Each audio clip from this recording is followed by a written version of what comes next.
Quando Allah, l'Eccelso, chiama i credenti nel Sacro Corano, la sua chiamata è spesso connessa alla concretizzazione della loro fede verbale.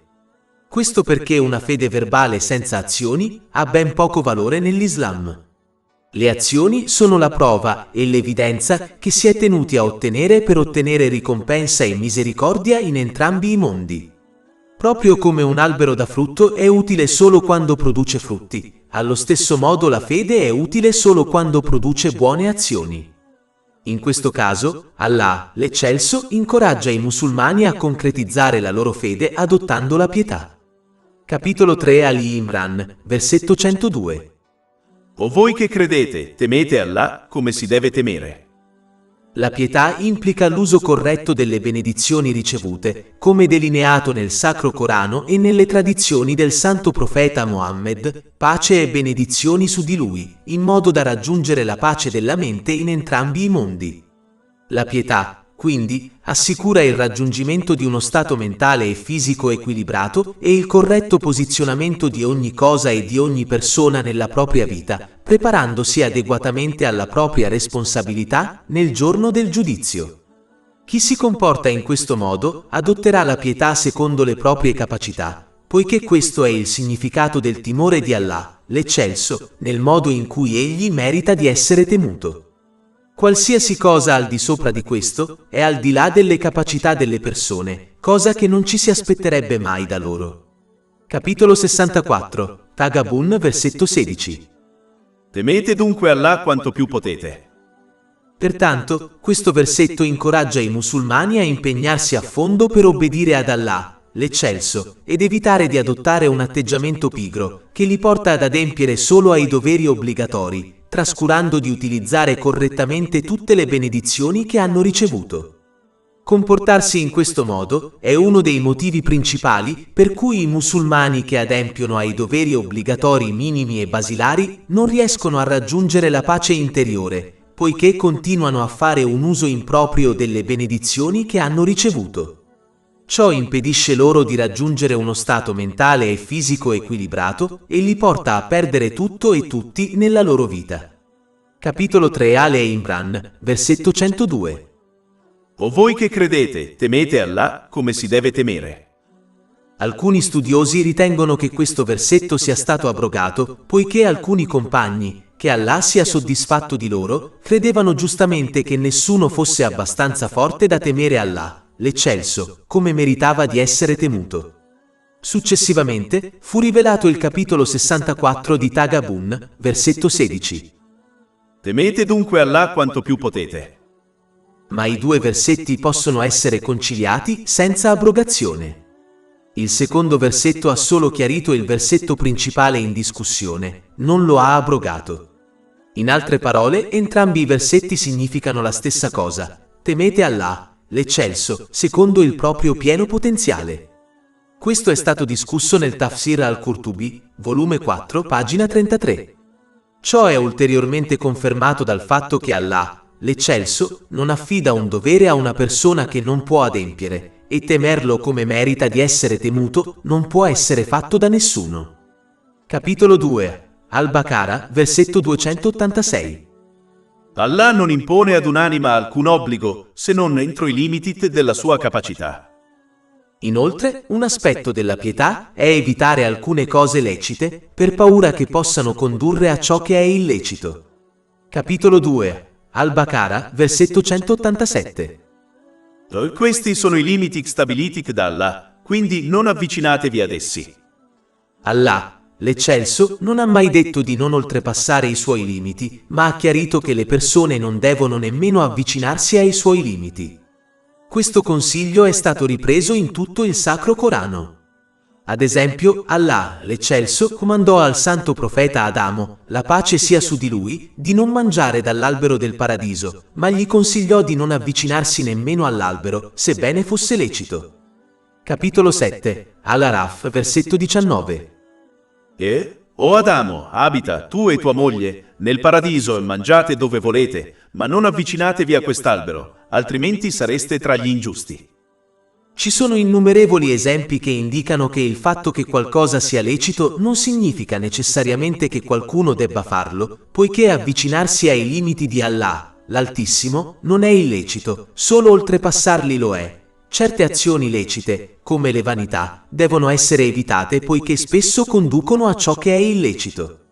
Ad esempio, il parlare in vano, che non è considerato un peccato, spesso porta a peccati come la maldicenza e la menzogna. Lo spreco inutile di ricchezze porta spesso a spese inutili, che sono un peccato. Capitolo 17 all'Isra, versetto 27. In verità, gli spreconi sono fratelli dei diavoli, e Satana è sempre stato ingrato verso il suo Signore. La stragrande maggioranza delle persone che si sono smarrite lo hanno fatto attraverso un processo graduale. Ad esempio, si sono avvicinate a cose illecite senza prendervi parte e alla fine, col tempo, sono state incoraggiate e tentate di prendervi parte. Ad esempio, chi accompagna persone che bevono alcolici ha maggiori probabilità di berlo rispetto a chi non accompagna persone che bevono alcolici. Questo atteggiamento di evitare alcune cose lecite, in particolare quelle vane, è qualcosa che il santo profeta Mohammed, pace e benedizioni su di lui, ha consigliato in un hadith trovato nel Jami' Tirmidhi, numero 2451. Infatti, egli ha affermato che una persona non può diventare pia, ovvero non può rimanere salda nell'utilizzare correttamente le benedizioni che le sono state concesse, come delineato negli insegnamenti islamici, finché non abbandona alcune cose lecite per paura che la conducano a quelle illecite. Pertanto, bisogna prestare particolare attenzione non solo a evitare ciò che è illecito, ma anche a evitare alcune cose lecite, in particolare quelle vane, per paura che alla fine li conducano verso l'illecito. Questo garantirà che rimangano saldi nella sincera obbedienza ad Allah, l'Eccelso, che implica l'uso corretto delle benedizioni che ci sono state concesse, come delineato nel Sacro Corano e nelle tradizioni del santo profeta Mohammed, pace e benedizioni su di lui, che è l'essenza della rettitudine e conduce alla pace della mente in entrambi i mondi. Capitolo 2. Al-Baqara, versetto 187. Così Allah rende chiari i suoi versetti, cioè le ordinanze che alla gente affinché possano diventare timorati. E capitolo 16, An-Nahl, versetto 97.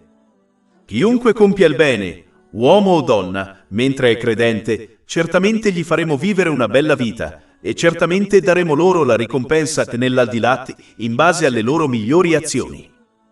Al contrario, chi non comprende l'importanza di non avvicinarsi ai limiti di Allah, l'Eccelso, si abbandonerà a pratiche lecite, in particolare a pratiche vane, il che non farà altro che aumentare le probabilità di commettere azioni illecite e di abusare delle benedizioni ricevute, il che a sua volta porta a stress, difficoltà e problemi in entrambi i mondi, anche se vive momenti di svago, poiché non può sfuggire al controllo e al potere di Allah, l'Eccelso. Ciò è evidente se si osserva la vita di coloro che si comportano in questo modo, come i ricchi. Capitolo 9. At-Toba, versetto 82. Lasciateli dunque ridere un po' e poi piangere molto, come ricompensa per ciò che guadagnavano. Capitolo 20 Taga, versetti 124-126.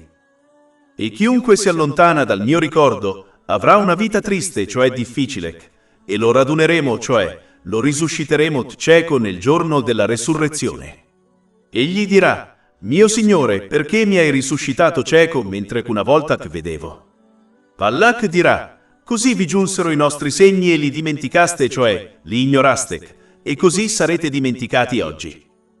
Come indicato dai versetti principali in discussione, chi adotta la pietà correttamente si assicurerà di morire da musulmano. Capitolo 3 Ale Imran, versetto 102. Temete Allah come si deve temere, e non morite se non come musulmani sottomessi a Lui. Questo versetto chiarisce che essere musulmani oggi non garantisce di morire musulmani domani. Questo perché la fede è come una pianta che deve essere nutrita con atti di obbedienza. Proprio come una pianta muore se non riceve nutrimento, come l'acqua, così la fede di un musulmano può morire se non viene nutrita con atti di obbedienza. Pertanto, bisogna sforzarsi di adottare la pietà per assicurarsi di vivere e morire come musulmani. Questo è ulteriormente supportato da un hadith trovato nel Sahih Muslim, numero 7232. Il santo profeta Muhammad, pace e benedizioni su di lui, ha avvertito che una persona risorgerà nello stesso stato in cui è morta. Quindi, se è morta da pio musulmano, allora sarà risuscitata da pio musulmano.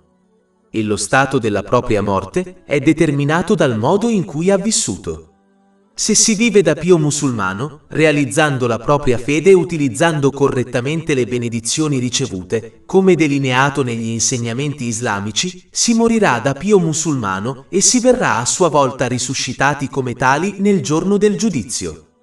Ma chi non realizza la propria fede e si limita a dichiarare verbalmente di credere nell'Islam, potrebbe benissimo morire da non musulmano e quindi essere risuscitato come tale nel giorno del giudizio.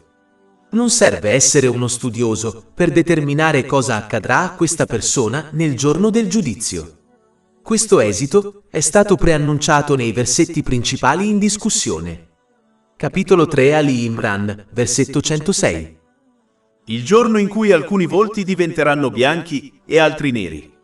A coloro i cui volti saranno diventati neri, verrà detto: avete rinnegato dopo aver creduto. Gustate allora il castigo per ciò che avete rinnegato. Allah, l'Eccelso, spiega poi che per vivere e morire da pio musulmano è necessario aderire rigorosamente agli insegnamenti delle due fonti di guida, il Sacro Corano e le tradizioni del Santo Profeta Muhammad, pace e benedizioni su di lui. Capitolo 3 Ali Imran, versetto 103. E aggrappatevi saldamente alla corda di Allah. Bisogna quindi evitare ogni altro tipo di conoscenza religiosa, anche se conduce a buone azioni, poiché non fa parte della corda di Allah, l'Eccelso. Quanto più si agisce in base ad altre fonti di conoscenza religiosa, anche se queste conducono a buone azioni, tanto meno si agirà in base alle due fonti di guida, il che a sua volta porta alla deviazione. Per questo motivo il santo profeta Muhammad, pace e benedizioni su di lui, ha avvertito in un hadith trovato nella Sunan Abu Dawud, numero 4606, che qualsiasi questione che non sia radicata nelle due fonti di guida sarà respinta da Allah, l'Eccelso. Inoltre, quanto più si agisce in base ad altre fonti di conoscenza religiosa, tanto più si inizierà ad agire su cose che contraddicono gli insegnamenti dell'Islam. È così che il diavolo conduce le persone fuori strada, passo dopo passo. Ad esempio, a una persona che sta affrontando delle difficoltà, verrà consigliato di eseguire determinati esercizi spirituali che contraddicono e sfidano gli insegnamenti dell'Islam. Poiché questa persona è ignorante e ha l'abitudine di agire basandosi su altre fonti di conoscenza religiosa, cadrà facilmente in questa trappola e inizierà a compiere esercizi spirituali che sfidano direttamente gli insegnamenti dell'Islam. Inizierà persino a credere cose su Allah, l'Eccelso e l'universo che contraddicono anche gli insegnamenti dell'Islam, come credere che persone o creature soprannaturali possano controllare il loro destino, poiché la loro conoscenza proviene da altre fonti rispetto alle due fonti di guida. Alcune di queste pratiche e credenze errate sono palesemente frutto di miscredenza, come la pratica della magia nera. Capitolo 2 Al-Baqara, versetto 102. Non fu Salomone a non credere, ma i diavoli a non credere, insegnando alla gente la magia e ciò che era stato rivelato ai due angeli a Babilonia, Harut e Marut. Ma essi che due angeli non insegnano a nessuno, a meno che non dicano: siamo una tentazione, quindi non essere incredulo praticando la magia. Quindi un musulmano può perdere la propria fede senza nemmeno rendersene conto, poiché ha l'abitudine di agire basandosi su altre fonti di conoscenza religiosa. Ecco perché agire su innovazioni religiose che non sono radicate nelle due fonti di guida equivale a seguire le orme del diavolo. Capitolo 2 Al-Baqara, versetto 208. O voi che credete, entrate nell'Islam completamente che perfettamente, e non seguite le orme di Satana. In verità, egli è per voi un nemico dichiarato. Inoltre, agire su altre fonti di conoscenza religiosa è una delle principali cause di disunione tra i musulmani, poiché impedisce loro di unirsi sotto la bandiera del Sacro Corano e delle tradizioni del Santo Profeta Muhammad, pace e benedizioni su di lui. Capitolo 3 Ale Imran, versetto 103. E tenetevi tutti insieme saldamente alla corda di Allah e non dividetevi. Agendo su altre fonti di conoscenza religiosa, i musulmani sono caduti in diverse sette, ciascuna con il proprio insieme di credenze, costumi e comportamenti.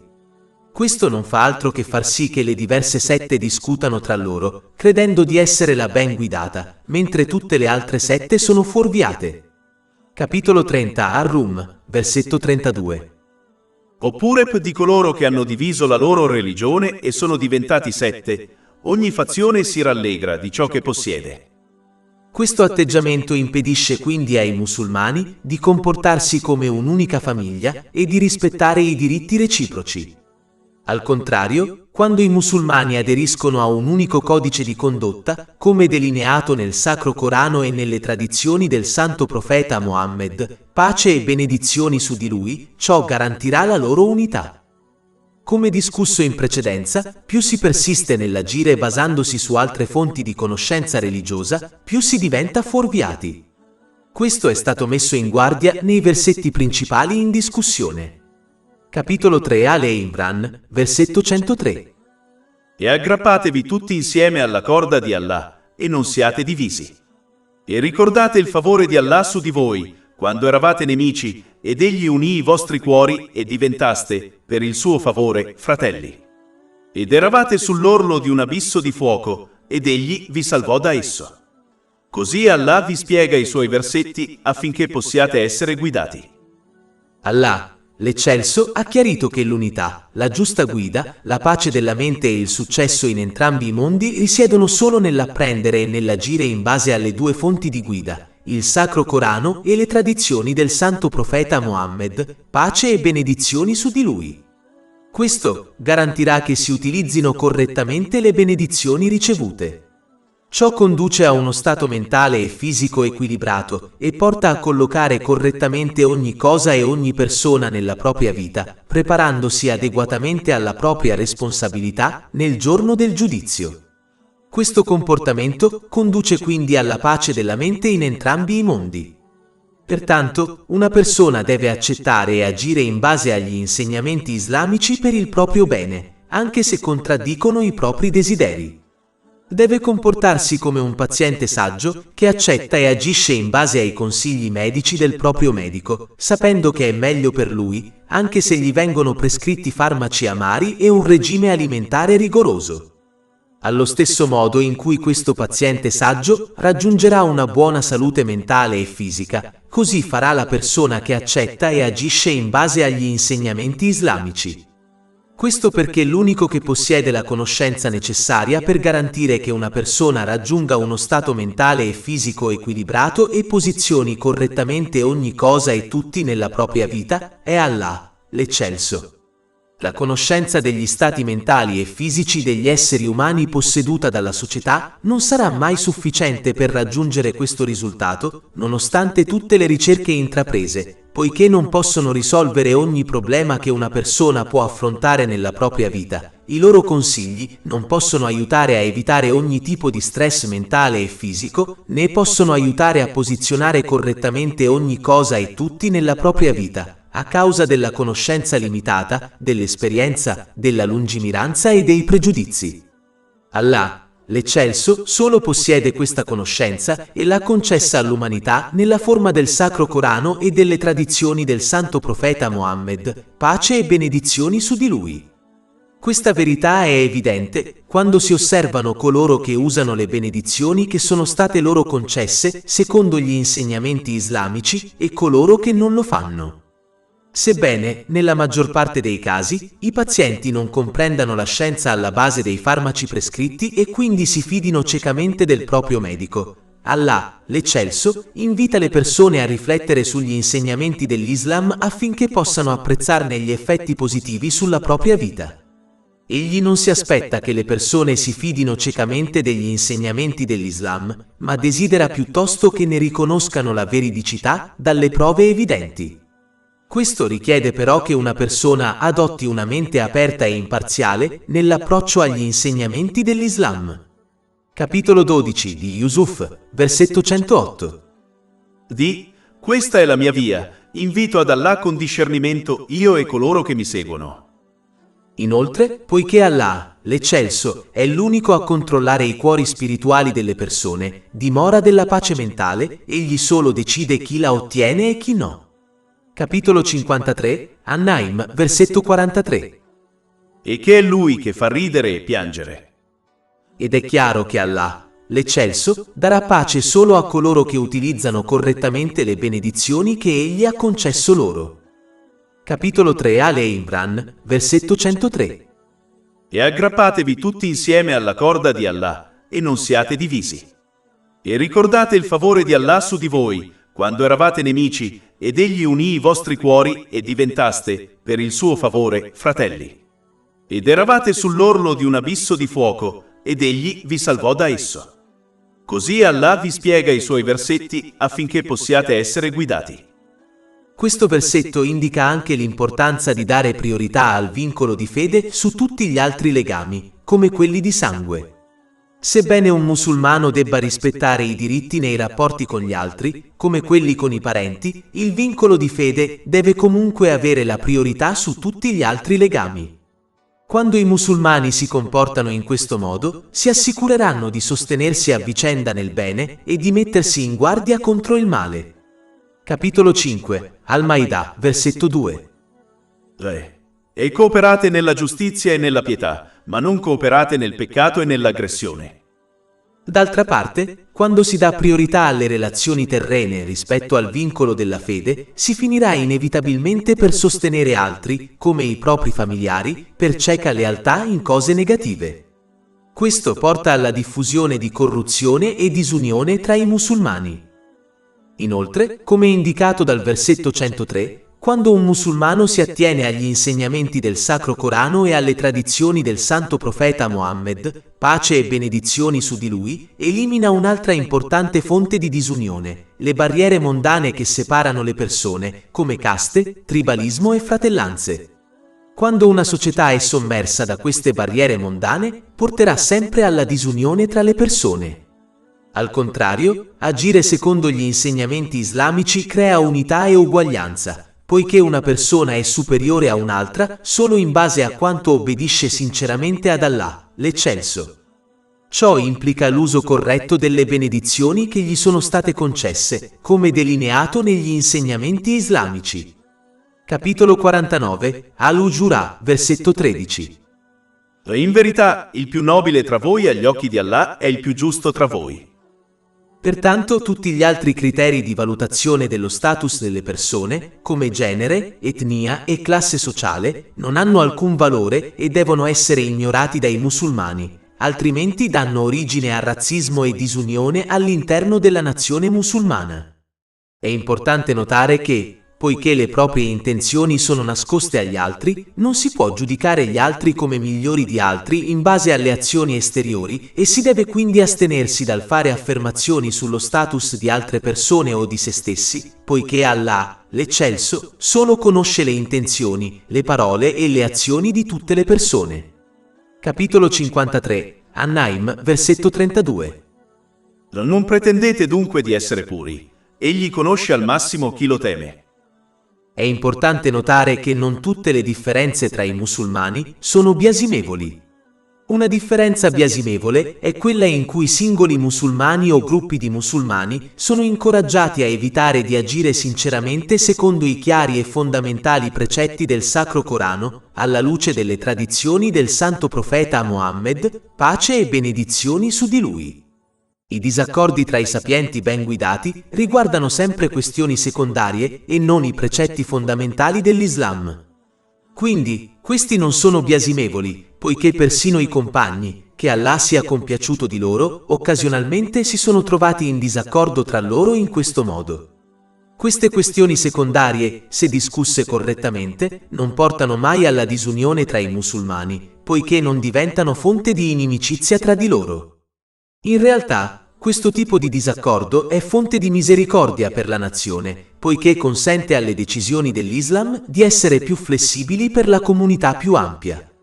Se tutti i sapienti ben guidati fossero d'accordo su ogni questione secondaria all'interno dell'Islam, praticare l'Islam per la comunità più ampia sarebbe diventato più difficile, poiché le linee guida dell'Islam sarebbero diventate estremamente restrittive. Quando i musulmani aderiscono agli insegnamenti del Sacro Corano e alle tradizioni del Santo Profeta Mohammed, pace e benedizioni su di lui, saranno in grado di adempiere al loro ruolo di rappresentanti di Allah, l'Altissimo. Capitolo 3 Al-Imran, versetto 104. E sorgano da voi una nazione che inviti a tutto ciò che è bene.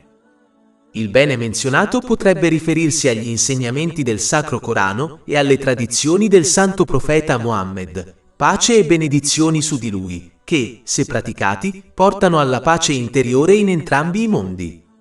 Per apprezzare gli effetti positivi del codice di condotta islamico sulla vita di un individuo e sulla società in generale, è necessario studiare gli insegnamenti islamici con una mente aperta, poiché questi insegnamenti non possono essere pienamente compresi attraverso lo studio. Infatti, possono essere facilmente fraintesi e considerati barbari e devianti. Capitolo 34 Saba, versetto 46. Vi consiglio solo una cosa, che siate fedeli ad Allah, cercate la verità in coppia e individualmente, e poi riflettiate. Non c'è follia nel vostro compagno. Egli è solo un ammonitore per voi, prima di un castigo severo. E capitolo 12 Yusuf, versetto 108.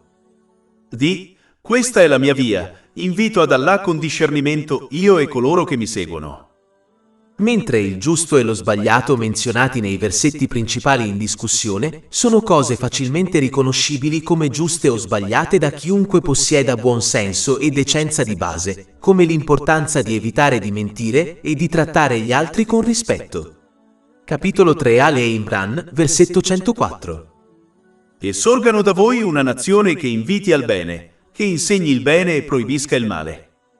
È importante sottolineare che questo ruolo deve essere svolto con la conoscenza islamica e con un comportamento corretto, poiché una conoscenza errata e un comportamento scorretto non fanno altro che allontanare le persone dall'Islam.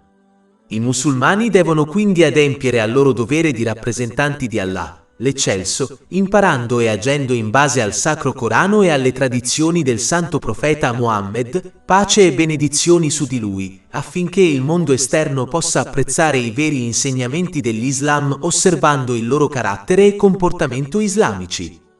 Capitolo 3 Al-Imran, versetto 104. E quelli saranno quelli che avranno successo. Ma se i musulmani non adottano il carattere islamico, traviseranno la rappresentazione dell'Islam al mondo esterno e, di conseguenza, scoraggeranno i non musulmani e gli altri musulmani dall'Islam e dai suoi ampi benefici. Poiché rappresentare l'Islam al mondo esterno è un dovere di tutti i musulmani, saranno ritenuti responsabili per il mancato adempimento di questo dovere in entrambi i mondi. Capitolo 3 Al-Imran, versetto 104. E sorgano da voi una nazione che inviti al bene, che insegni il bene e proibisca il male. È importante che i musulmani persistano nel comandare il bene e proibire il male secondo la conoscenza islamica, con gentilezza. Bisogna evitare la falsa convinzione che, finché obbediscono ad Allah, l'Eccelso, non saranno influenzati dal comportamento di persone fuorviate. Una buona mela sarà influenzata quando è circondata da mele marce. Allo stesso modo, il musulmano che manca al suo dovere di comandare il bene e proibire il male sarà influenzato dal cattivo comportamento degli altri, che questo gli sia ovvio o meno. Anche se la maggior parte della società persiste nel male, bisogna comunque insistere nel consigliare le persone a loro carico, come i figli, poiché questo è un dovere distinto per tutti i musulmani. Ciò è stato indicato in un hadith trovato in Sunan Abu Dawud, numero 2928. Anche se il consiglio di qualcuno è inefficace, bisogna persistere in questo dovere con gentilezza e secondo la conoscenza islamica. Comandare il bene e proibire il male nel modo sbagliato scoraggerà il mondo esterno dal seguire la giusta guida, il che a sua volta avrà effetti negativi sull'intera comunità. Solo adempiendo correttamente al proprio dovere di comandare il bene e proibire il male, si sarà protetti dagli effetti negativi della società in entrambi i mondi. Capitolo 7 Al-Araf, versetto 164. E quando una comunità tra loro disse: perché consigliate o ammonite un popolo che Allah sta per distruggere o punire con un castigo severo? Essi chi consiglieri risposero: che siano assolti davanti al vostro Signore, e forse lo temeranno. E capitolo 5, Al-Maidah, versetto 105. O voi che credete, la responsabilità ricade su di voi. Coloro che si sono sviati non vi faranno alcun male, una volta che sarete stati guidati. Ad Allah è il vostro ritorno, allora Egli vi informerà di ciò che avete fatto. Ma chi ignora questo dovere dovrà affrontare le conseguenze del proprio fallimento e potrebbe facilmente lasciarsi sviare dal cattivo comportamento degli altri. Capitolo 3 Ale Imran, versetto 104. E sorgano da voi una nazione che inviti al bene, che insegni il bene e proibisca il male. È importante notare che le parole arabe usate per giusto e sbagliato in realtà significano ciò che la comunità musulmana in generale accetta come giusto e sbagliato senza alcuna differenza di interpretazione. Il Sacro Corano non ha usato gli obblighi per rappresentare il bene né i peccati per rappresentare il male. Poiché le regole dedotte dal ragionamento indipendente offerto dagli studiosi ben guidati sono aperte a diverse interpretazioni, non dovrebbero essere messe al centro dell'ingiunzione del bene e della proibizione del male. Quando questo principio viene trascurato, i musulmani finiscono per scontrarsi su questioni secondarie, che sono aperte a diverse interpretazioni e non sono poi così importanti, mentre il male che la comunità musulmana in generale considera male viene trascurato e lasciato continuare senza controllo.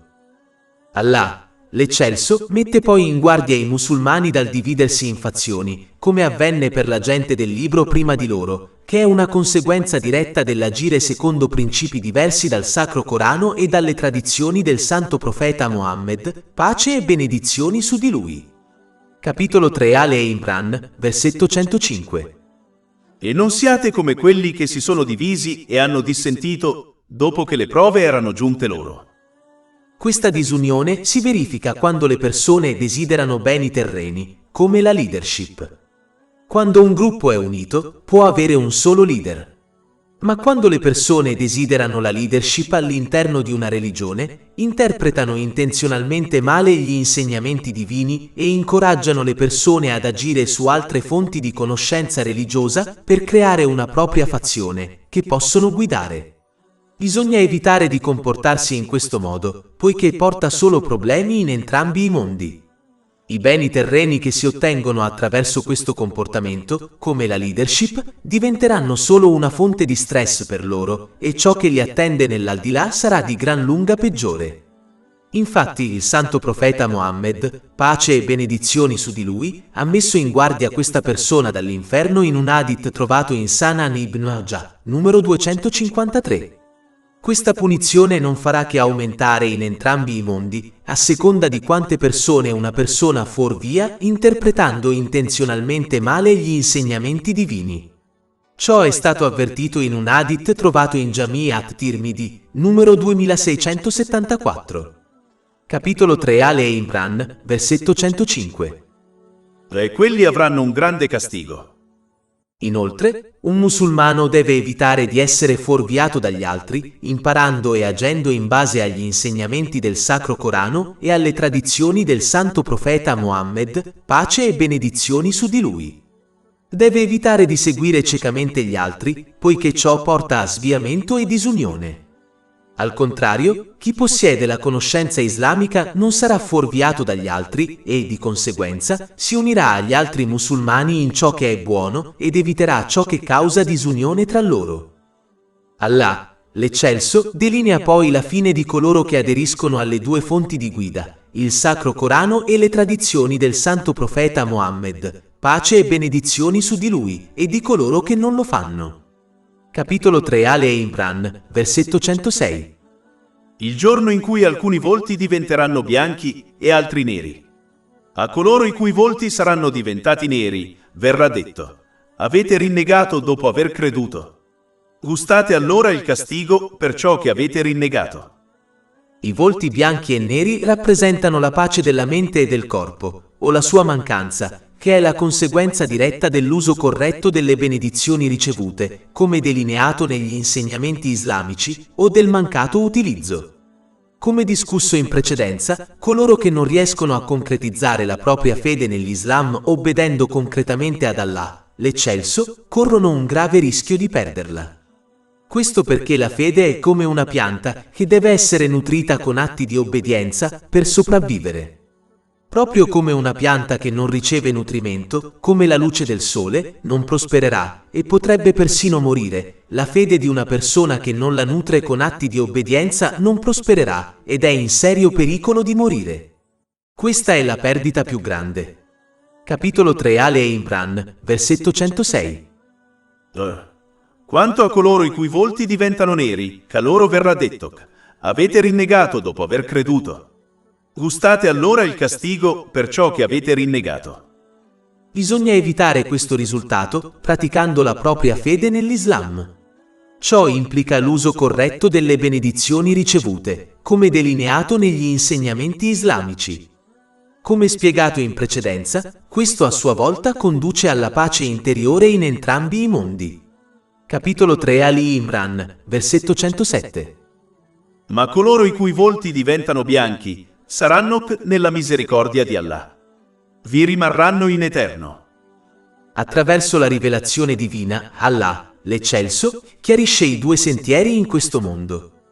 Il primo è il sentiero corretto, che consiste nell'utilizzare correttamente le benedizioni ricevute, come delineato negli insegnamenti islamici, il che conduce alla pace interiore in entrambi i mondi. Il secondo sentiero consiste nell'usare impropriamente le benedizioni ricevute, impedendo a una persona di raggiungere un equilibrio mentale e fisico, portandola a collocare male ogni cosa e ogni persona nella sua vita e impedendole di prepararsi adeguatamente alla responsabilità nel giorno del giudizio. Capitolo 3 Ali Imran, versetto 108. Questi sono i versetti di Allah. Ve li recitiamo con intenzione. Poiché Allah, l'Eccelso, solo conosce ogni cosa, solo Lui può concedere all'umanità il corretto codice di condotta che conduce alla pace mentale in entrambi i mondi. Solo Lui può insegnare loro come raggiungere uno stato mentale e fisico equilibrato e come collocare correttamente ogni cosa nella loro vita, preparandosi adeguatamente alla loro responsabilità nel giorno del giudizio. Capitolo 3 Ali Imran, versetto 108. E Allah non vuole alcuna ingiustizia nel mondo. Tutti i codici di condotta creati dall'uomo non condurranno mai a questo risultato a causa della mancanza di conoscenza, lungimiranza ed esperienza e a causa di pregiudizi. Pertanto, ognuno deve accettare e agire secondo il codice di condotta islamico per il proprio bene, anche se contraddice i propri desideri. Deve comportarsi come un paziente saggio che accetta e agisce secondo i consigli del proprio medico, sapendo che è meglio per lui, anche se gli vengono prescritte medicine amare e un regime alimentare rigido. Allo stesso modo in cui questo paziente saggio raggiungerà una buona salute mentale e fisica, così la persona che accetta e agisce secondo gli insegnamenti islamici. Ma proprio come il paziente stolto che rifiuta i consigli del proprio medico si ritroverà con una cattiva salute fisica, la persona che rifiuta il codice di condotta islamico otterrà una cattiva salute mentale, anche se possiede lussi mondani, poiché non può sfuggire al potere e al controllo di Allah, l'Eccelso. Capitolo 3 Ali Imran, versetto 109. Ad Allah appartiene tutto ciò che è nei cieli e tutto ciò che è sulla terra. Nessuno potrà sfuggire alla responsabilità, né in questo mondo né nell'altro. In questo mondo, affrontare le conseguenze delle proprie cattive scelte è spesso sottile, come ad esempio una cattiva salute mentale, anche se si possiedono beni materiali. Ma le conseguenze che si affronteranno nell'aldilà saranno evidenti e chiare. Capitolo 3 Ali Imran, versetto 109. Ad Allah appartiene tutto ciò che è nei cieli e tutto ciò che è sulla terra. E ad Allah saranno ricondotte tutte le cose. In definitiva, poiché l'intera creazione appartiene ed è sotto il completo controllo e la giurisdizione di Allah, l'Eccelso, una persona non ha altra scelta che conformarsi alle sue regole. Proprio come una persona andrà incontro a problemi se non rispetta le regole stabilite dal governo responsabile di un determinato paese, così andrà incontro a problemi in entrambi i mondi se non rispetta le regole del padrone dell'universo. Una persona può essere in grado di lasciare un paese se non è soddisfatta delle sue regole, ma non sarà in grado di fuggire in un luogo dove le regole e la giurisdizione di Allah, l'Eccelso, non si applicano. Una persona può essere in grado di cambiare le regole della propria società, ma non sarà mai in grado di cambiare le regole di Allah, l'Eccelso. Inoltre, proprio come una persona che possiede una casa decide le regole della casa, anche se altre persone si oppongono a queste regole, allo stesso modo, l'universo appartiene ad Allah, l'Eccelso, e quindi solo Lui decide le regole di questo universo, che alle persone piacciono o no. Pertanto, ognuno deve rispettare queste regole per il proprio bene. Chi comprende questo fatto rispetterà le regole di Allah, l'Eccelso, e si impegnerà a obbedirgli, utilizzando le benedizioni che gli sono state concesse in modi a lui graditi, come delineato nel Sacro Corano e nelle tradizioni del Santo Profeta Mohammed, pace e benedizioni su di lui. Una persona può sforzarsi di apprendere la saggezza dietro i comandamenti e i divieti di Allah, l'Eccelso, in modo da comprendere come essi siano di beneficio per sé e per la società in generale e come conducano alla pace della mente e del corpo in entrambi i mondi, oppure può adorare i propri desideri e rifiutare gli insegnamenti dell'Islam.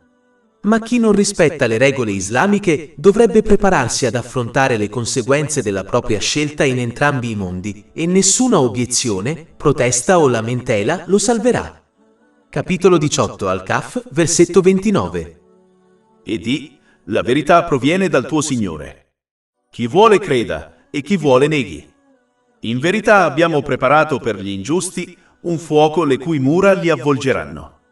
E se chiederanno sollievo, saranno consolati con acqua come olio torbido, che scotta i loro volti. Brutta è la bevanda e cattivo è il luogo del riposo.